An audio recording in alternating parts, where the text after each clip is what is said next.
And the captain was like, wow, I don't have this traffic information here in the radar.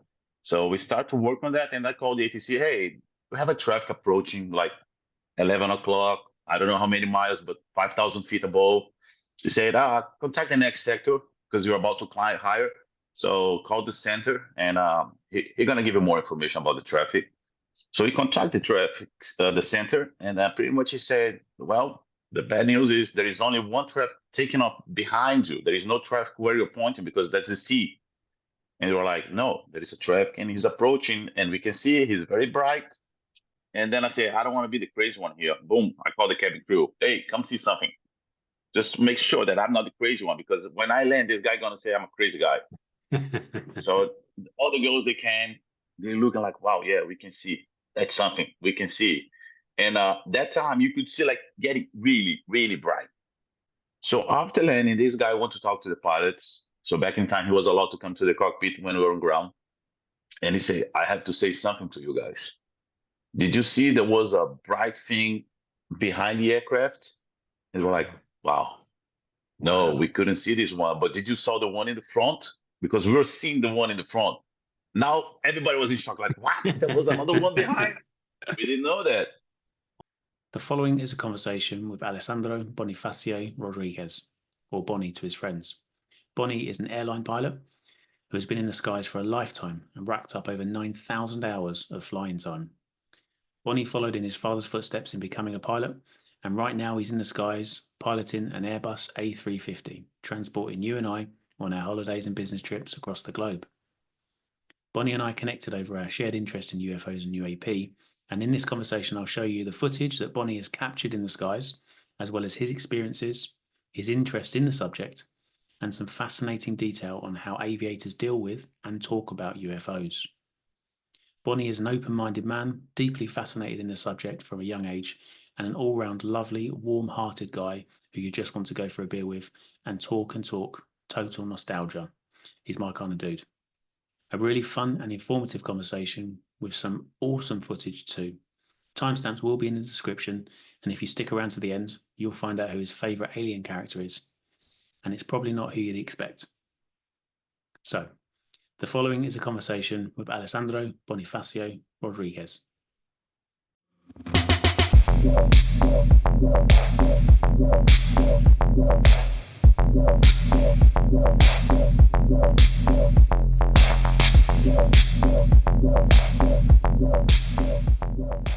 Boni, thank you so much for joining me. I really, really do appreciate it. I've been looking forward to this conversation for quite a while since we first connected. If it's okay, can we just sort of start with what first piqued your interest in the subject, UFO, UAP? Where did that begin? Was it sort of back in childhood or more recently? First of all, thanks for having me. I've been looking up to the sky since I've been young. I think most of us, especially because I'm a pilot, so it's always impressive. You hear the sound and look up, and wow, it's always amazing. And well, first time you see a shooting star, it's like, wow, that's amazing. But to see something like a unidentified object is not that easy, right? Especially during the day, it's too bright outside in the cockpit. During the night, the cockpit lights are most of the time turn it on. If it get too dark, we're gonna be falling asleep, so we keep it on, which get more difficult to see stars outside. So the first time I can see it was interesting. First time I saw movies like E.T., things like this. I think the unknown subject, it's something that catches most of us. So I can say that since very young, this subject attracts me a lot. Yeah. What first got you into aviation then? When did you decide you wanted to be in the sky?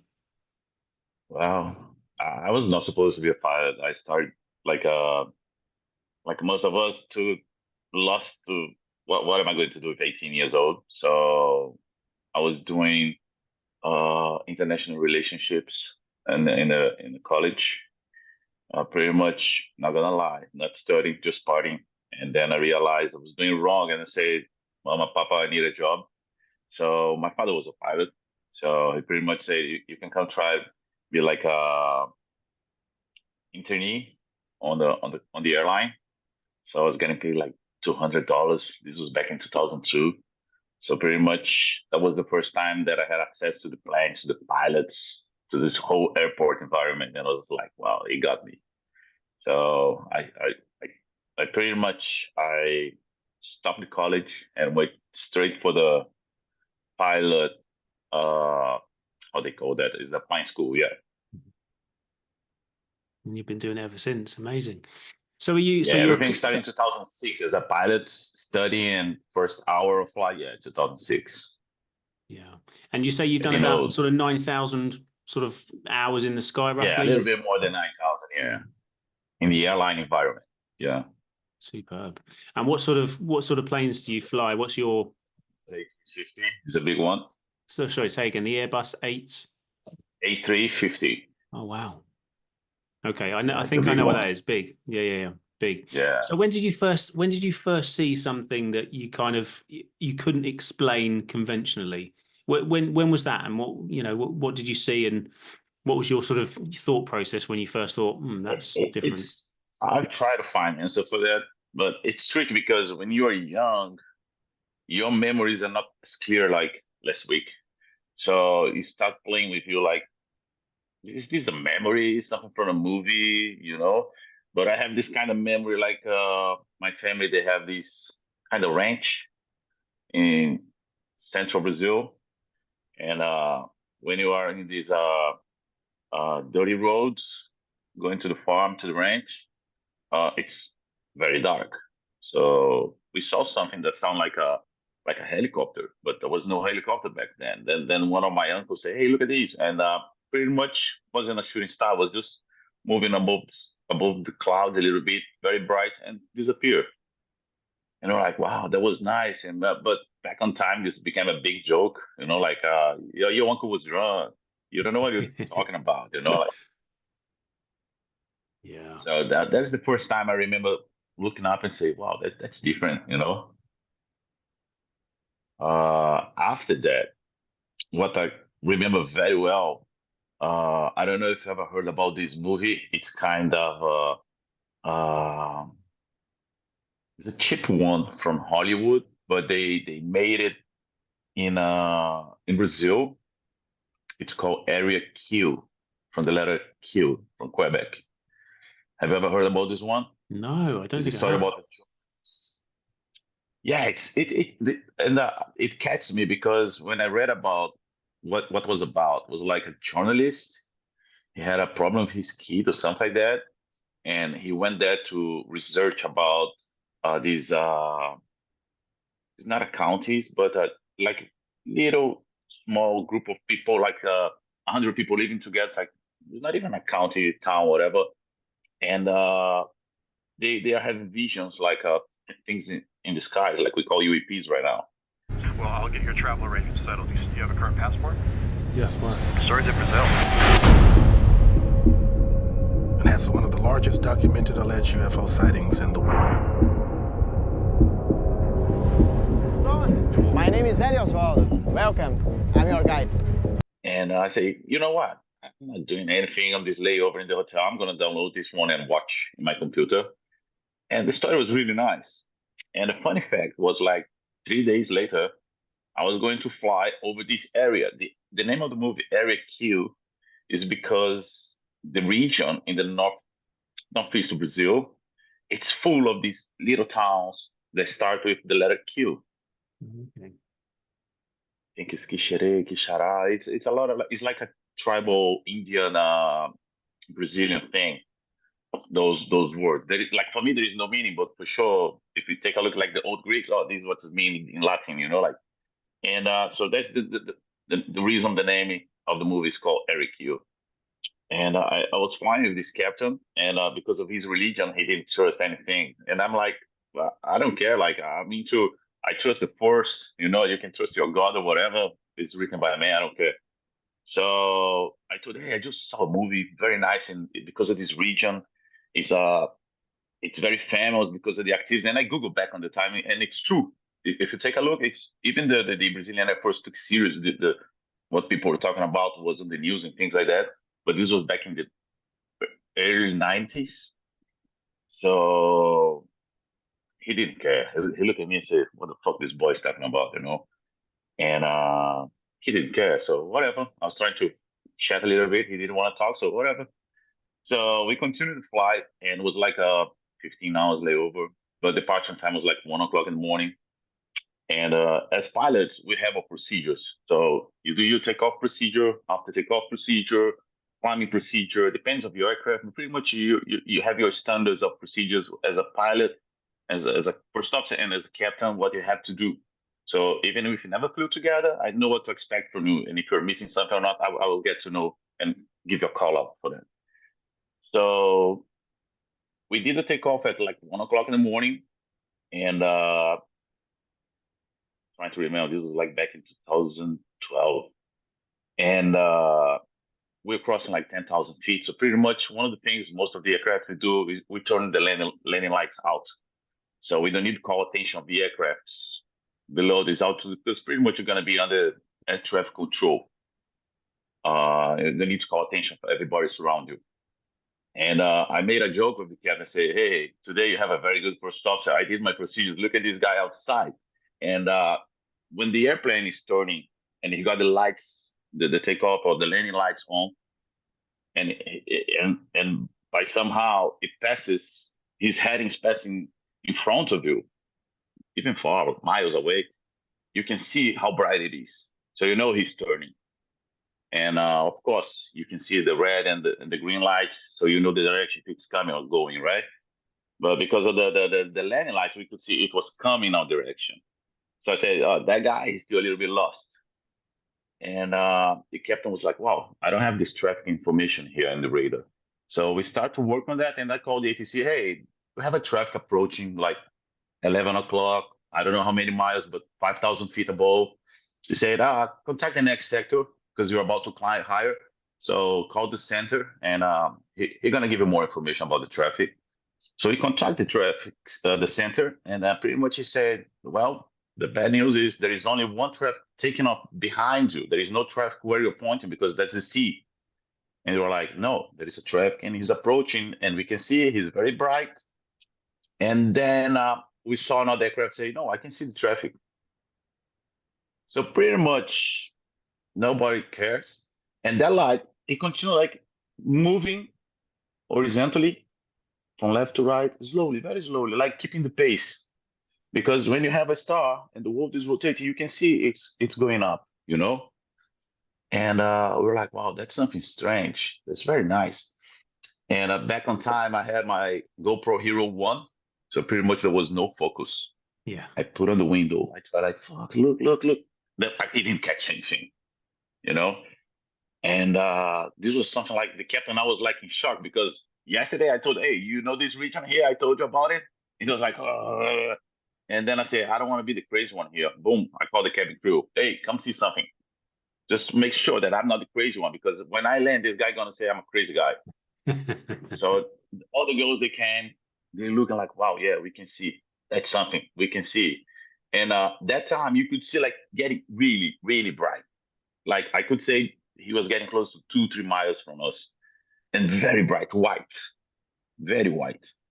And we continue to climb, and then we call they call this the center is pretty much a guy, the traffic controller that controls a massive area from they call this upper air area. And we try to explain to him, "Hey, this guy is pretty much keeping on this same position. Sometimes it's getting less brighter, sometimes super brighter. You can see moving slowly left to right, right to left, not that much." And then pretty much he said, "We have a new frequency for you." But before that, all the air traffics coming like from Manaus or from São Paulo to this area, they said, "I can see it." And there was one guy, and I had this record, but I lost in old uploads from iPhone. And the guy pretty much, he said, "I can see it," and he divided in 3 lights and got very close to our aircraft. And I was like, "Wow, I'm not crazy. Look, it's happening." And then the ATC say, "Hey, we have a new frequency called air defense." I was like, now I got in trouble. And because I like this subject, there was a military guy. He did an interview in on the TV show back in the 90s about this Operation Prato, which means plate. And it kind of, he did a disclosure about everything that they did in the Amazon forest and in this area. And after the flight, when I checked the questions they did for me during the flight, it's pretty much the standard he's showing this show. So I was like, wow, this guy really interviewed me. Like, what's the color? You can see the shape. You can see the size, how long it's been on your side, how many, a lot of details. And of course, he asked, did you record? I will say, no. They know we're going to try to record. So I say, yeah, I try, but it doesn't work. It's like it can see the difference between a moon or whatever, because it was old technology 12 years ago. Yeah. And was that nobody called me or anything, but I was like, wow, first time as a pilot, they call me contact air defense. And then they send me back to the previous controller. And that light, I can tell you, because we're going to Rio, and reminds me the old stories about Foo Fighters. Mm. Because the pilots used to say in the World War, like when the sun was coming, that's when the enemies used to attack, because you can't see these guys coming. But those Foo Fighters, they were so bright that you can see through the sun. And that day we saw this thing, the sun was coming on your left, and that white spot was still there. Even if the sun come out, we're like, wow, that's amazing. The funny fact of all these, and I swear to God, bro, we landed and there was a passenger that wanted to talk to us after landing. And all the crew, you were coming to the cockpit all the time to say, hey, is he still there? Is he still there? Yeah, yeah. So after landing, this guy wanted to talk to the pilots. So back in time, he was allowed to come to the cockpit when we were on ground. And he said, I have to say something to you guys. Did you see there was a bright thing behind the aircraft? And we're like, wow. No, we couldn't see this one, but did you saw the one in the front? Because we were seeing the one in the front. Now everybody was in shock, like, what? There was another one behind. We didn't know that. Wow. So that was the first time I was like, wow. And then I took a note. I still have this note here in my iPhone. This was one of the things that still working. And I was like, wow, man, the problem is, like, I know most of the guys won't understand what I'm telling. It's like, sounds like a joke. But I was there. I saw that. And some Brazilian cabin crew, they saw that too. You know? So that was the first time I was like, wow, that's different. But we fly a lot at night. And you don't see those things. So when it's bright, it's bright. You react to that. Like, well, is this a plane? You start to work on the instruments. Like, well, what am I getting? You know? Is a military aircraft or what? Because flying this region here, it's very common for you. You don't know why the ATC is not letting you start your descent. And maybe there is a drone, like an American drone underneath you, using you as a shield. It happens, you know? So you try to work on that, like what's going on. And if you can't see that, you ask the air traffic control information about this traffic. And that guy, he said that there was no traffic. But all the air defense was making questions for all the pilots, you know? And the funny fact that I found out years ago is, like, I don't know if you remember this video over Russia in 2012 that was supposed to have this meteor coming down close to the ground to hit a little town. The images look like something out of a movie, a tiny asteroid tearing through space at a speed of 33,000 miles per hour before streaking across southern Russia. Cameras caught sight of the white trail as it headed across the sky. And then this. An explosion of light, then a massive sonic boom. Strong enough to shatter windows and damage buildings. There were reports of more than 1,000 people injured, mostly from glass and debris. And there was a trucker driving with his dash cam. And because of this dash cam, you can see that something flies through the meteor before it hits the ground. So pretty much nothing happens to the city. Have you seen this video? No, I don't think I have. I thought you were going to say a different video. But... I have the date here because when it happened, so you can Google. I was like, wow, so all these things happen the same day, bro. That's something, you know? And I feel with many captains that like to talk about it, and they never saw something. Wow. if I can find it, I'll put it up on the screen when you mention that, and so people can I'll see. give you details later for sure. Awesome. So what instruments have you got on your plane then? So have you got sort of radar? Are there things that you can see, sort of conventional objects that you can see normally, or does it all come from air We traffic have the control? weather radar that gives us echo, but pretty much about ice, rain. If you use incorrectly, it can get information from ground, reflective. But we don't use that to take other aircraft. I never saw anyone using that. I don't know if I can do that, if it works this way, because of the reflective of the water droplets is different from the metal. So pretty much the military radars are different from these weather radar that we have on board. And we have what we call these the transponders that the ATC can see us, and then they create the TCAS, the traffic awareness collision system. So this way we know where is another aircraft on the navigation display of the aircraft. And with the advance of technology, now we have the ADS-B, so I know what kind of aircraft it is, what's his heading, what's his speed, and depends what kind of setup I'm using. I can see almost 10,000 feet high, 10,000 feet below. You know, the range up to 80 miles. So it's a good range for civilian aircraft. Yeah. So you should be able to see an awful lot around you.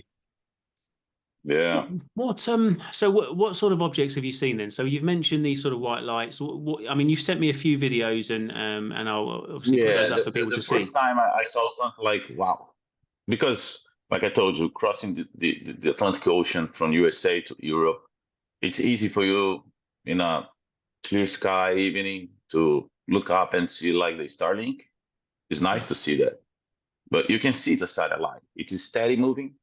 It's a group of little white dots moving together. It's like when you see the International Space Station. It's continuous movement. Any satellite you see, it's continuous movement. When you see a shooting star, boom, it's depends on how steep it is, what kind of what it's made of. It can be blue, it can be red, it can be orange. So oh, look at this shooting star. Sometimes it's too bright and it thinks like, oh man, this is close, like because it's too bright. But sometimes you also can see like bright stars, and they keep change colors because that's how stars it is. If you take a binocular and look at the stars, it keep change colors, So when I saw this thing coming bright off, and then three of them, I was like, wow, that's something. Let me try to take a picture with my phone, because somehow I got this iPhone 13 that in the dark, it takes nice pictures. And I was like, wow, that's different, super bright compared to the stars. So I keep recording. And as you can see, I'm inside the cockpit, and you can see outside exactly those points. You can't see the stars because those are super bright. And then I put on the window, and you can see even more. And you can see that the way they are dancing is different. And I can tell you by the altitude of this is like easily 10,000 feet above me and super far. And it's so bright, so bright. So when I did this recording, I was having a barbecue with the other friends that say, hey, look at this crazy thing I got here. And everybody, oh, I've seen something like this. I say, start recording, man. You need proof. Now I have my proof, And then some of my friends, they start recording. And the crazy one that you see the kind of a strange shape, like magnetic field, he got with his Samsung. And it was like, bro, we are over India, and look at this thing. It was super fast and was keeping moving. And I was just lucky because I got those pictures. The video was not that good quality. Say, no, it's amazing, bro. Take a look at that. Mine has just a white dot. Yours has a shape, And so, yeah, I have a couple friends looking out. And like I told you, sometimes you look at that. Oh, okay, this one I have seen before. You don't even waste your time taking pictures. Just enjoy the view, But when you have time and you are able to focus and be able to record, we try to do that for ourselves. Yeah. Because since the first time I recorded something like that, like 2-3 years ago, there wasn't good quality. The first time when I had these back in 2012, I sent emails for UFO magazines in Brazil, for famous UFO journalists, astronomy university in Brazil, and nobody replied to me. I was like, am I going crazy? Why this guy's not replying me? Like, especially university, do these guys get that many emails every day like I spam? Like, so like, wow, nobody. And even after all those videos that I recorded and I sent to you, I pretty much said, you're the last guy I'm sharing that, because nobody replies to me. I was like, well, what's going on? Everybody's sharing video about it, and my videos is that bad? Like, No, I not at was all. pretty much like that the I don't know, like some government thing is controlling, because nobody replies whatever you said, whatever you share. And of course, as a pilot, people don't like to talk about it because we don't know what it is. Could be military for sure. Just imagine GPS. What is GPS for you now? It's been used for decades. The SR-71 Blackbird is a 1950 project. The F-16, the jet, the military jet, bro, they are from the 70s. So what do the military have right now? We have no idea. Yeah, The ChatGPT we can use now. How long do these guys have a ChatGPT or something like that? I always try to think like, if you have access now, those guys, they have access for something better years and years ago, Yeah. Like for civilian aircraft. If I have this kind of system that I can monitor aircrafts, these guys, they have amazing technology for sure. Definitely. And the only reason that we've got it now is because they've got something better. So you guys can have that old stuff. We think, wow, this is amazing. Yeah. They've got something better. Yeah. They've definitely got something better. And there's no doubt that at least some of that we're seeing is got to be weird government, military stuff that tested. Same with the stealth bomber back in the day. One I'm looking forward to see one day is like the TR-3B, the triangle shape. I'm looking for this one now. I'm focused to find this guy, because this is gonna be something. Yeah, and you'll get the picture. I'll try. My phone works. What shapes are you seeing then? So you're seeing kind of orb shaped, circular. One of the videos that you sent was kind of weird. Every time like I saw tubular. something strange in the sky, I never saw any kind of shape. I just saw lights. Yeah, it would be a super bright white. Sometimes you can see that it goes green, orange, kind of mix of that. But shapes never. Yeah. The only one that could see a shape was this guy that he recorded on the plane, like a magnetic field. And the other one, I don't know if you saw, like my friend was driving in Brazil and he even pulled over because as a pilot, they always look up at the sky. And he saw this kind of, this one is crazy. I've seen other videos in other channels similar to that. It's like a circular thing, but hollow inside. It's crazy in the clouds. I don't know if you saw the video that I sent to you. Yeah, like a sort of donut inside, like hollow center. Yeah. But I never saw anything like that. I just saw lights. And you mentioned that you use Skyview app, things like that to sort of. Yeah, of course. Like I want to check if I'm not going crazy. Like, is this kind of, I don't know, depend of the day or the time of the day? Maybe this star planet is come super bright, Yeah. So I don't follow around on that. I like to see like, okay, the moon's coming this way, so the satellite is coming this way, because we are over there just taking notes, checking the systems and looking out at something like I still enjoy doing. Yeah, because I think that's one of the things that navigate, look into the stars, yeah. Which I would never do that. I don't know. I'm full GPS guy.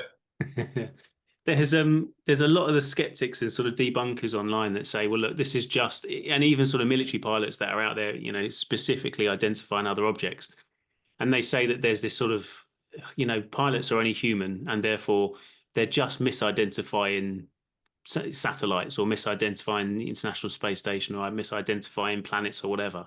And my first thought is these, I'm sure that there's an element of, well, that's interesting. Maybe that could be, it moves a bit strange, but there's got to be, when you spend so many hours in the sky, like yourself, more than 9,000 hours in the sky, you see the ISS many, many times. You see, and the brightness of those things are not that much. It's bright, but just like a regular star. you know, and the movement is steady. Like those videos that I sent you can see clearly things coming down, left, right, random things. I never saw anything doing like that besides a bird. Yeah. Not even choppers can do it. At high altitude, I don't know. If it's human, I don't know. Yeah. It's something from beyond, I don't know. Because right now, what kind of technology do we have? We don't know. But it's amazing to see it. Have you seen a change in your colleagues? So your other pilots, your peers, do they talk about this more now? Is it starting to be talked about more, or is there still that sort of Yeah. Like I can see that different nationalities they speak more open-minded about it. Not that they believe in aliens or things like that, but just because it's getting usual to look outside and see something. What is something? I don't know. Like I told you, some white dots moving, sometimes super bright, sometimes just okay. You don't even care. But the guy can't say he saw, you know? So people are getting more open-minded to talk, hey, have you ever seen anything? Oh, yeah, I saw over here, I saw over there. You know, oh, I was crossing the ocean, I saw something like this. Oh, I saw the Starlink. Yeah. People are talking more about it. But I still think they still don't believe like people think they do. Yeah. It's interesting that you said when we were talking previously behind the scenes, you were saying that you see them so frequently that sometimes, I mean, you still film some, but sometimes you're like, oh, I've seen that sort of thing before. I won't, I'll just enjoy that one. I'll enjoy looking at it rather than filming it. I think you see them so frequently that, that it's kind of like. I can tell you, like, when we are flying between Europe and Africa, like over Malta, it's more common to see, like the video that I show you, that there's the captain bringing the cabin crew here to see, like I did back in the times. Yeah. We see things over there, and this one is nice because it's like a constellation. You can see 7, 8 things coming down, going beneath the clouds, coming back, going over the clouds, going through the clouds, and it was there for a long time. I even quit recording after doing all that video. Then I took my position, took notes about the radar and everything. We talk on the radar about, hey, are you seeing what I'm seeing on the left side, on the right side? And then people start going crazy on the radio. Over the ocean, Atlantic, yeah, absolutely. Especially close to the Greenland, yeah. The other one that I saw that was more red, kind of purple, was between Japan and Korea. The video was not that good, but you can see it. And over India, like after you cross Mumbai, going over the ocean, yeah. Yeah.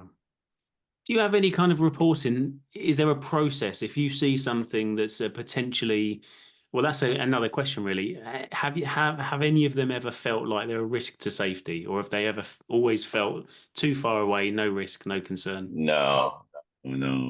As a pilot, the first thing you learn is trust the instrument. If it's not showing to me, call the ATC, say I'm seeing something, and then if he say there is nothing, let's say I believe, and maybe it's a military, so he's not going to approach me. So that's the only thing I can do, because I don't have flares, I don't have missiles, I don't have crazy procedures to do. Like. Yeah. So no, there is no standard procedure for that. Just record and send to friends on WhatsApp and try to understand what it was. Yeah. And so there's no official, like, you have to, if you see something that you think is a no, like I said, UAP. The first time happened was back in Brazil. The air defense called me different frequencies and asked me about what are you seeing, what's the color, shape, did you record it when it happened, what's my pilot number, identification, things like this. But besides that, no. Especially like those places I'm telling you, like over the ocean or between Europe and Africa, we pretty much don't have like a air traffic control like we have over the cities, because it's too far. So the communication is not that clear. It's over the HF communication, like high frequency radio. So the communication is not clear. It's difficult to catch the guy. So pretty much now we call CPDLC, which is pretty much like a WhatsApp between a pilot and the air traffic controller. We don't waste time to say, hey, I see something strange here. Unless which never happened to me. You feel like, oh, this is not safe. It's getting too close. But no, it never happened. Okay. Interesting. Have you heard of, do you know Ryan Graves? Did you watch the congressional hearing with Ryan Graves and Dave Fravor, David Grush? Yeah, I saw some of those. Yeah, it was really nice. Very interesting. Yeah. So are you aware of Americans for Safe Aerospace, this thing created by Ryan Graves to try and sort of collate pilots? I'm not sure if it's just military pilots or just commercial pilots. I have to double check that, actually. It's gone out of my brain. But are you aware of that at all, this sort of reporting, non-government sort of reporting sites? I saw the video. You talked to the guy. I really like it, like where you reported and where it goes. But I still need to read more about it. Not very interested. It's clear that lots of pilots are seeing things, and you're not the first pilot that I speak to. I speak to a lot of pilots on quite a regular basis who see different things, some things that they just cannot explain. But yet there doesn't seem to be any structure to reporting it. And previously we've had, MUFON and different variations of that in different countries, I guess. But it's like, it almost feels like we need to do something ourselves. I was talking to someone about this the other day, and like, we can't rely on the government to collect the information with the intention of sharing it. That, the government's or the military's intention is to collect information to keep them for themselves, for sort of national security and for military superiority, I guess. So it's kind of on us to do our own thing to kind of create it. And we've seen things like the Galileo project, who are, got lots of cameras up looking at the sky. The Seoul Foundation that are trying to sort of get academia into the subject. All sorts of different organizations that are non-military, non-government sort of organizations. Can you think of a way that we can get pilots involved in reporting this and having some kind of center that collates the information? Because we're losing stuff. You're seeing things, you're recording things. It's like asking the guys from Apple and Samsung, please do something, bro. Your camera is terrible at night. I need proof. Otherwise, nobody's going to believe me. So it's very difficult to come out and say, hey, I saw something. All right. It's like I say, hey, I just saw Jesus Christ. It's like, okay, whatever, you need to prove. Yeah. The second thing, I guess, is like, I've seen a lot of YouTube channels talking about those videos. I love wasting my time with random stuff. And this kind of stuff, like, I really waste my time. Just put on the YouTube, do what I have to do. Okay, I like this. And so many channels with so many followers, they still show like fake videos. Yeah. And I think this brings a lot of disbelief in people because, like, fuck, this is fake. And they want to be serious. Yeah. Like, I don't know if I can say channel like that. Can I say the name of a channel that? Say whatever you want. There's this, I think it's the third phase of the moon. It's like a twin guys. And I was following it like, wow, that's nice. They're serious about it. And then one day, besides the fake videos, they just recorded like, okay, so when you are on the ground and you look up to the plane, you see the chemtrail, right? The little clouds come from the engine because it's too hot, the engine, the air outside is super cold. But when you are level to the other planes, it's not white. It's like gray. So me as a pilot, I could say, bro, that's a plane you're recording. It's not a UFO. So when you bring this kind of information, you're also lying for your public. Yeah. So if you don't have videos to post every day, relax. Try to find the most serious videos or people that you can talk about it. So this kind of information becomes something that people can stop a little bit and stop joking around. Yeah. Because you can see something that is real. Sometimes I see guys posting like in South America, we have these massive balloons that people like to play around. And they're like, oh, that's a UFO. And I'm like, bro, that's not a UFO. Don't waste my time. Unfollow, boom. So I like this kind of channel that still trying, like, not showing like, oh, this guy just recorded ET on his backyard. Like, come on, really? I think they still trying to collect clicks with a lot of fake news. Yeah. So when you have a channel focus on like real information from real professionals, like say pilots or truckers that are driving in the middle of the night and they see something, record on the dash cam, it's difficult to say, oh, bro, what is this? I don't know, but it's not a star. It's moving like this. Look at this shape. So when the things you talk about it becomes more professional and you have proof, it's very difficult to say you're lying. You know? Yeah. Like now, I'd love to see those guys going for the Congress hearing. Where's the proof? You know, like I want to know. But I know that at the same time, it's a military thing that if you show to the world or if you say you don't know, you become a weak compared to the other countries, you know? I understand those things, but it's tricky. I think it's going to take a lot of time for us to start believing or understand what it is, even if it's military. Yeah. Which I think that it's way more easier to be military thing than aliens, you know? And by the way, the only alien I would love to meet is the one from Arnold Schwarzenegger movie, you know, with 3 little things. Is the only one that I want to meet. Yeah, it was from Mars. From yeah. Mars. Well, if Elon gets his way, it won't be long before we do get to Mars and. Oh yeah, where are those aliens, bro? Yeah. Boni, I'm very conscious of your time. I really appreciate you talking to me. I really do. And I'm hopeful that we stay in contact and speak in the future. And just if you get any more footage, just send it my way. I mean, absolutely. You made it. As all my friends start sharing, I'll share with you, and it's up to you to change the contrast, brightness, whatever, so you can make it work better. Yeah, I think. And for sure, anything related to aviation, just ask, and I'll be very helpful to help. Absolutely. Very happy to help you. Awesome. Superb. Fantastic. Well, look, take care of yourself, Boni, and hopefully we'll speak again and we'll stay in touch and we'll get some more of that footage out. Take care of yourself, man. Absolutely. All the best, Jim. Good to talk to you. Take care. Thanks.